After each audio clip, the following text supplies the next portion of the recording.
Good evening, the BSCS News and Reports. I am Kemi Aki Uluwadari. First, the main points. Ekiti declares 3 days mourning for Akeredolu. Oyebanji signs 3 executive orders to accelerate investment drive. IGP relocates AIG Zone 4 to Plateau. Russia reopens embassy in Burkina Faso.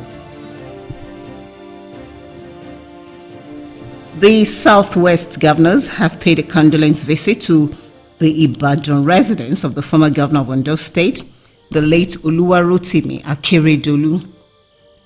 The governors who first converged on the Oyo State Government House said that the late Akeredolu played a pivotal role in strengthening the Southwest politics and security. The governors, who are the Ekiti State Governor, Biodun Oyebanji, Dapo Abiodun of Ogun State, Ademola Adeleke of Osun State and Seyi Makinde of Oyo State, represented by the deputy, signed the condolence register in honor of the deceased. The Ogun State Governor, Dapo Abiodun, on behalf of the governors, described the demise of Arakunrin Akeredolu as shocking and painful, noted that he made remarkable impact during his lifetime. Abiodun explained that Akeredolu had left a great vacuum in the political landscape of the Southwest. And Ekiti State Governor, Mr. Biodun Oyebanji, has declared 3 days of mourning for the late governor of Ondo State, Arakunrin Rotimi Akeredolu. Arakunrin Akeredolu, who was until his death the chairman of the Southern Governors and Southwest Governors Forum. Governor Oyebanji, in a statement by his special advisor on media, Yinka Oyibodi, declared that the 3-day state mourning would start today. He directed that all flags at public buildings across the state are to be flown half-mast throughout the period of the mourning. Meanwhile, Governor Oyebanji, who had earlier conveyed his condolences to the government and people of Ondo State, paid a condolence visit to the family of the late Akeredolu at their Ibadan residence. Similarly, the former Minister of Industry, Trade and Investment, Otunba Niyi Adebayo, has described the death of the governor of Ondo State, Arakunrin Rotimi Akeredolu, as a loss to the progressive family and the nation at large. In a statement, the former minister said that the late governor was a man who worked tirelessly for the good of the common man. He recalled his role in setting the security outfit Amotekun when the region was facing attacks from bandits who were killing and kidnapping the people of the region, saying Akeredolu rallied his fellow governors to address the insecurity and ensure that relative peace returned to the region. Also, Governor Lucky Ayedatiwa of Ondo State has paid a condolence visit to the family of his late predecessor, Rotimi Akeredolu, in Ibadan, Oyo State.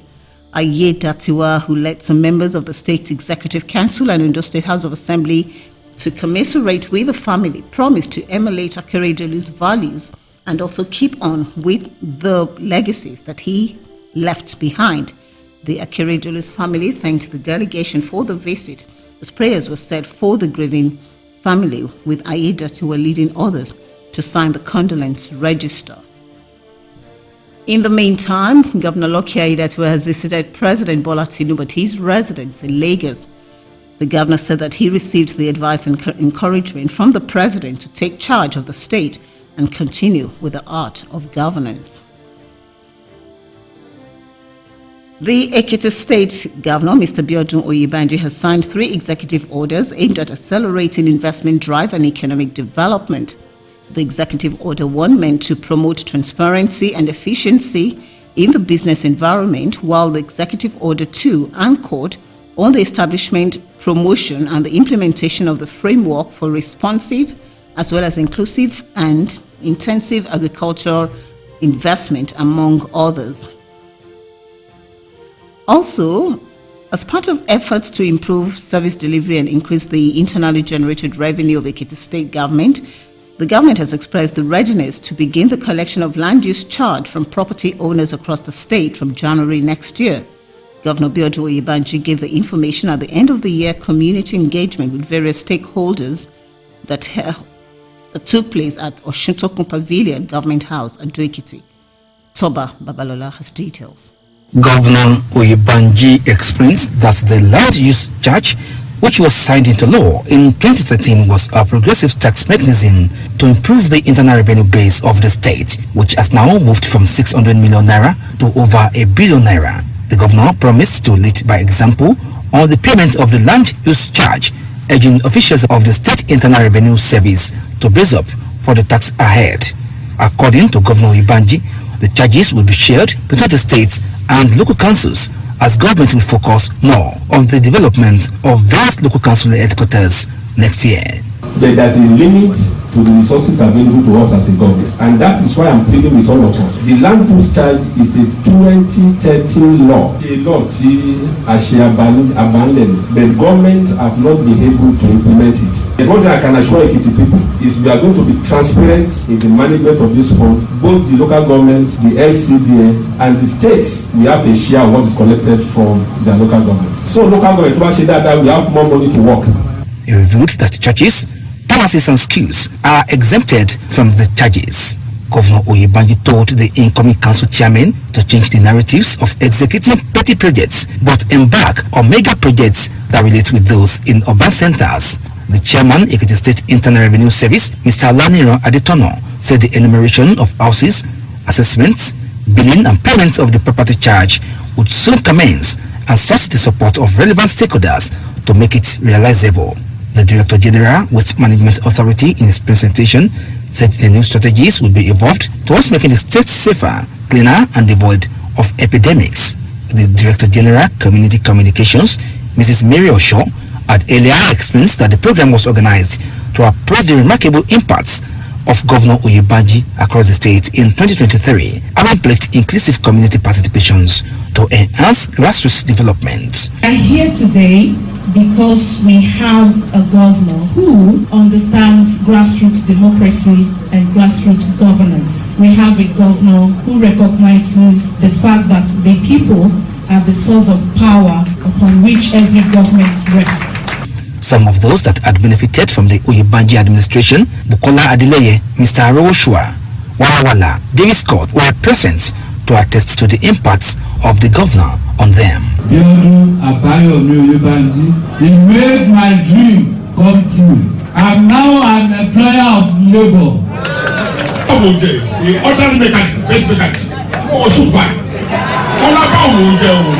Toba Babalola reporting. In the meantime, the Ekiti State Governor, Mr. Biodun Uyibanji, has commended the chairman of Ishokon Local Council Development Area, Mr. Olumide Fadipe, for judiciously expending the funds accruing to the council. The governor gave the commendation while inaugurating the Ishokon Secretariat Complex and other projects executed by the LCDA at Ifaki Ekiti. PSS reporter Ademola Adeleke has details. Governor Uyibanji, who was represented by the Commissioner for Local Government Affairs, Mr. Folorunso Olabode, inaugurated the permanent secretariat with a call for its proper maintenance. He expressed satisfaction that the purpose to which the LCDAs were created was being achieved and encouraged the incoming administration to build on the grand strides of the equipment. What we are here for to celebrate and rejoice about the beginning of new thing in the LCDA. And now you are justified reasons why the government find it very expedient on our part to create LCDA. The essence of it is to bring government closer to the people, and this has been justified. And from the list of what you have done, which I have gone through, it shows that you have a functional LCDA. If not for that, if it had been we are to go to Ido, I'm not too sure whether what we have achieved today we have been able to achieve it. The governor intimated the gathering of the plans of the state government to commence the construction of 5 kilometers road per local government next year. Earlier, the chairman of the LCDA thanked God and the state government for the opportunity given him to serve his people since the creation of the LCDA. He explained that the prompt release of funds by the state government resulted into the achievements recorded by his administration. And glory be to Mr. Governor for what he did. He is so magnanimous in his duty. He so loved the council. by not deducting 1 naira from all the allocations of the council. And to God be the glory, through this little money getting to us, which is 35% of whatever accrued to Ido-Osi, we were able to touch all the 8 communities in Ishokan by one project or the other. Some is sinking boreholes, some solar lights, some lock-up shops, and some others. The Olufaki Oba Adegberu Falore also thanked the state government for the support, saying that the SCDA had brought improved development to the area. And we thank God, out of nothing, he was able to put up something. God will continue to be with you. The event also featured the send-off ceremony of the former head of local government in the council, Mr. Temitope Fadipe, and engineer Ademola Adeleke. Reporting. The Ekiti State government says that it is committed to the uplift of the broadcasting service of Ekiti State BSCS.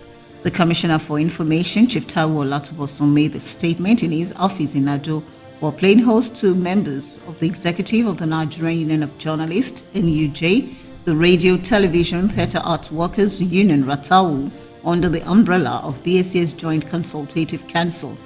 He said that government had connected the BSCS to the national grid, noting that efforts were on to also make the station benefit from the IPP. Olatubosun promised that obsolete equipment of the station would be overhauled and general needs of the staff would be attended to for optimal service delivery.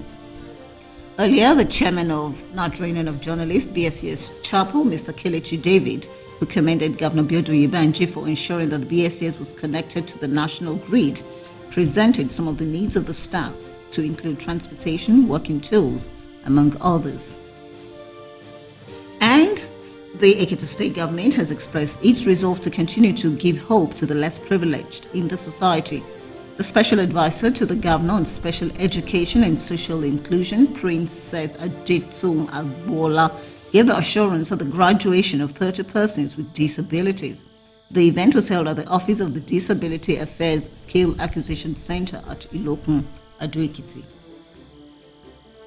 In a speech at the occasion, Princess Agbola encouraged the graduates to remain focused and make good use of the skills they acquired. Disability, yes, can be there, but we already know that there is ability in disability. Therefore, everybody, every person who has disability must be fully engaged. She said that the training for people with disabilities will continue so that they would be useful to themselves and the society. To ensure they also go on internship to work with established companies so that they can learn more before we do their graduation. The Executive Secretary, Office of Disability Affairs, Mrs. Olabisi Fatoba, explained that the center was working towards achieving its main purpose, which include facilitating the vocational aspirations of the less privileged. In a goodwill message, the Commissioner for Women Affairs, Dr. Peju Babafemi, explained that the vision to train persons with disabilities was born out of the compassion and magnanimity of Governor Biodun Yebanji. She told the graduates of the center that they had been given a path to success, urging them to continue to learn more in their chosen lines. 30 persons with disabilities acquired different vocational skills, including tailoring, ICT, hairdressing, bag making, and shoemaking. They also went on with different working equipments provided by the state government. The initiator of the Aged Care Heart Foundation, a non-governmental organization, Elder Eson Ogunleye, has urged government at all levels to establish a law that will promote the well-being of the elderly in the society. He made the plea at the 15th anniversary of the organization during the outreach for the aged of Ifeloju Local Council Development Area. Tosin Oluwo has details. The yearly event, which usually brings together elderly people to wine and dine with themselves and celebrate the season, had in attendance royal fathers and leaders in the community.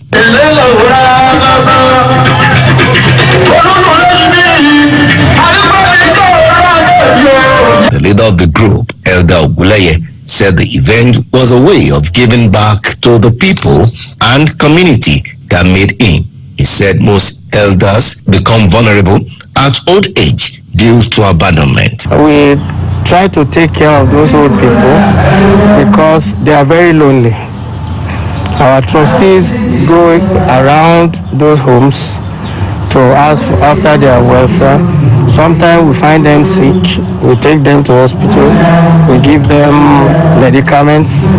If it requires admission in hospital, we go and deposit them in hospital. According to him, stipends were provided to ameliorate their suffering and also provide them with good health care. We are grateful to a lot of our people who have witnessed this over the years, and they are coming around to assist us. We intend to increase the monthly stipend from year 2020.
We'd like to apologize for that break. It was due to a technical hitch.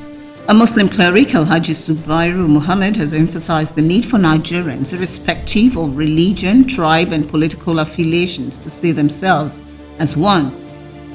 Alhaji Muhammad made the emphasis in his message at Iri Ekiti Central Mosque and urged the congregation to pray for peace and stability and be steadfast, advising Muslims to be contented with what Allah had given them and embrace good morals. The chief imam called on every youth to have trust and confidence in Allah and stop emulating those who seek material wealth at all cost. You're listening to the news and reports coming to you from the broadcasting service of Ekiti State. For news, information, or comments, send to bsasnewsroom@gmail.com. The Ogun State Rural Water Supply and Sanitation Agency has embarked on a sensitization and awareness program in a bid to prevent the outbreak of cholera and other waterborne diseases. Report says a cholera outbreak in the state about 4 months ago affected over 200 and killed 10. The State Commissioner for Rural Development, Mrs. Olufemi Loriodunton, in Surulere community in Abeokuta North local government area, said that the awareness became necessary to checkmate